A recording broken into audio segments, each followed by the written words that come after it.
नमस्कार दोस्तों, मोटिवेशनल सुरभि में आप सबका स्वागत है। आज के इस सत्र में हम सुनेंगे नारद जी की कथा मायाजाल। एक बार नारद जी को यह अभिमान हो गया कि उसने बढ़कर इस पृथ्वी पर कोई दूसरा भगवान विष्णु का भक्त नहीं है। उनका व्यवहार भी इस भावना से प्रेरित होकर कुछ बदलने लगा।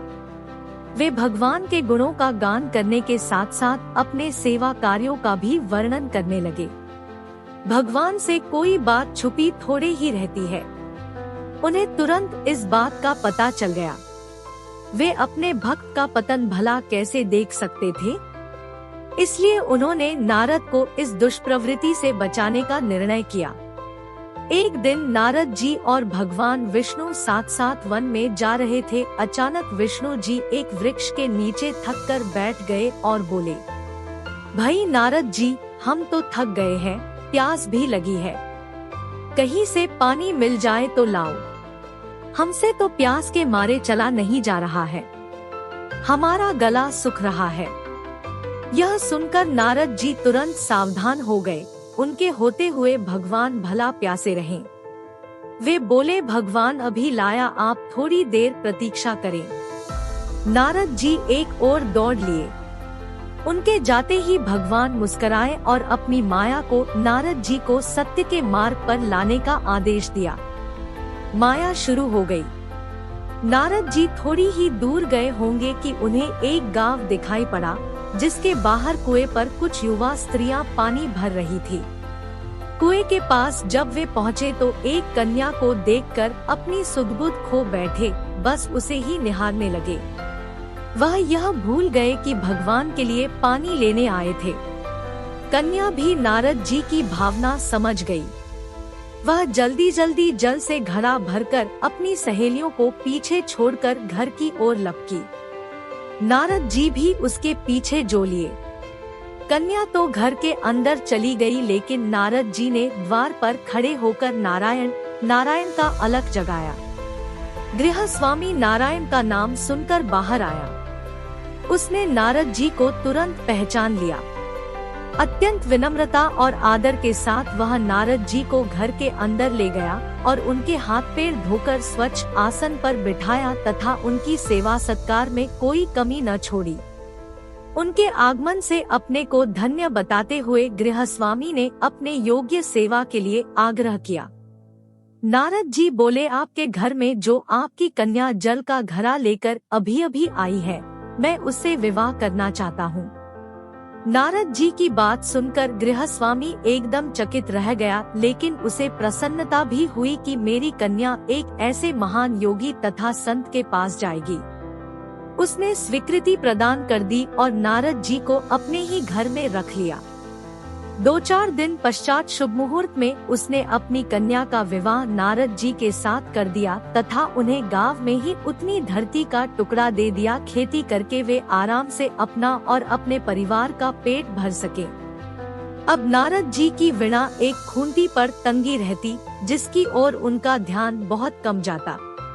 अपनी पत्नी के आगे नारायण को वे भूल गए। दिन भर खेती में लगे रहते, कभी हल चलाते, कभी पानी देते, कभी बीज बोते तो कभी निराई गुड़ाई करते। जैसे जैसे पौधे बढ़ते उनकी प्रसन्नता का पारावार न रहता।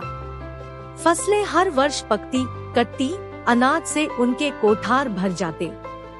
नारद जी गांव के एक संपन्न किसान माने जाने लगे।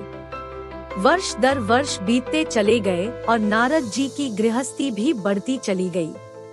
3-4 लड़के लड़कियां भी हो गए।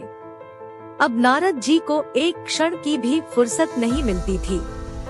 वे हर समय बच्चों के पालन पोषण तथा पढ़ाई लिखाई में लगे रहते अथवा खेत में काम करते रहते थे। अचानक एक बार तेज बारिश हुई, जिसने कि दिनों तक बंद होने का नाम ही नहीं लिया। बादलों की गरज और बिजली की कड़क ने सबके हृदय में भय उत्पन्न कर दिया। मूसलाधार वर्षा ने गांव के पास बहने वाली नदी में बाढ़ की स्थिति पैदा कर दी। चारों ओर पानी ही पानी फैला गया। कच्चे पक्के सभी मकान ढहने लगे। घर का सामान बह गया। पशु भी डूब गए। उनके व्यक्ति मर गए। गांव में त्राहि मच गई। नारद अब क्या करें? उन्होंने भी घर में जो थोड़ा कीमती सामान बचा था उसकी गठरी बांधी और अपनी पत्नी तथा बच्चों को लेकर जान बचाने के लिए पानी में से होते हुए बाहर निकलने लगे। नारद जी बगल में गठरी थामे, एक हाथ से एक बच्चे को पकड़े और दूसरे हाथ से अपनी पत्नी को संभाले हुए थे। पत्नी भी एक बच्चे को गोद में और एक का हाथ पकड़े धीरे धीरे आगे बढ़ने लगी। पानी का बहाव अत्यंत तेज था तथा यह भी पता नहीं चलता था कि कहाँ गड्ढा है और कहाँ टीला। अचानक नारद जी ने ठोकर खाई और गठरी बगल से निकलकर बह गई। नारद जी गठरी कैसे पकड़ते, दोनों हाथ तो घिरे थे। मन महसूस कर सोचा फिर कमा लेंगे। कुछ दूर जाने पर पत्नी एक गड्ढे में गिर पड़ी और गोद का बच्चा छूटकर बह गया। पत्नी बहुत रोई, लेकिन क्या हो सकता था। धीरे धीरे और 2 बच्चे भी पानी में बह गए।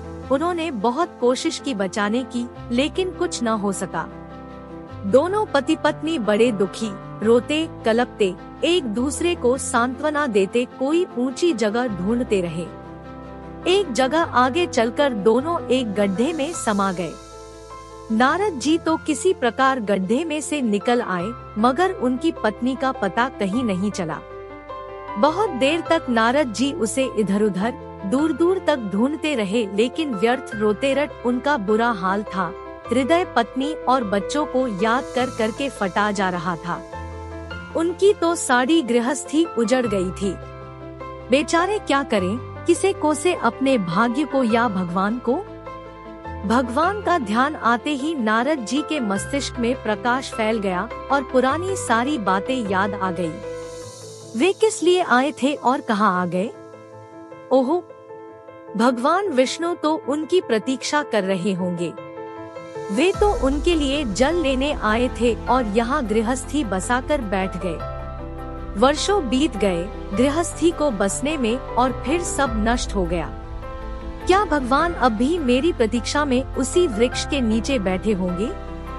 यह सोचते ही बाढ़ नदारद हो गई। गांव अंतर्धान हो गया। वे तो घने वन में खड़े थे। नारद जी पछताते और शर्माते हुए दौड़े। देखा कुछ ही दूर पर उसी वृक्ष के नीचे भगवान लेटे हैं। नारद जी को देखते ही उठ बैठे और बोले, अरे भाई नारद, कहाँ चले गए थे? बड़ी देर लगा दी, पानी लाए या नहीं? नारद जी भगवान के चरण पकड़कर बैठ गए और लगे अश्रु बहाने। उनके मुंह से एक बोल भी नहीं फूटा। भगवान मुस्कुराए और बोले, तुम अभी तो गए थे, कुछ अधिक देर थोड़े ही हुई है। लेकिन नारद जी को लगा था कि वर्षों बीत गए। अब उनकी समझ में आया यह सब भगवान की माया थी, जो उनके अभिमान को चूर चूर करने के लिए पैदा हुई थी। वे सोचने लगे, उन्हें बड़ा घमंड था कि उनसे बढ़कर त्रिलोक में दूसरा कोई भक्त नहीं है। लेकिन एक स्त्री को देखकर वे भगवान को भूल गए। उसको पछतावा होने लगा और उनका घमंड जरा सी देर में ढेर हो गया। वे पुनः सरलता और विनय के साथ भगवान के गुण गाने लगे। तो दोस्तों, यह थी कथा मायाजाल। मोटिवेशन से जुड़ी ऐसी ही कथा और जानकारी के लिए हमारे चैनल को आज ही सब्सक्राइब करें। हमारे कंटेंट आपको जरूर आनंद देंगे, ऐसी हमें आशा है।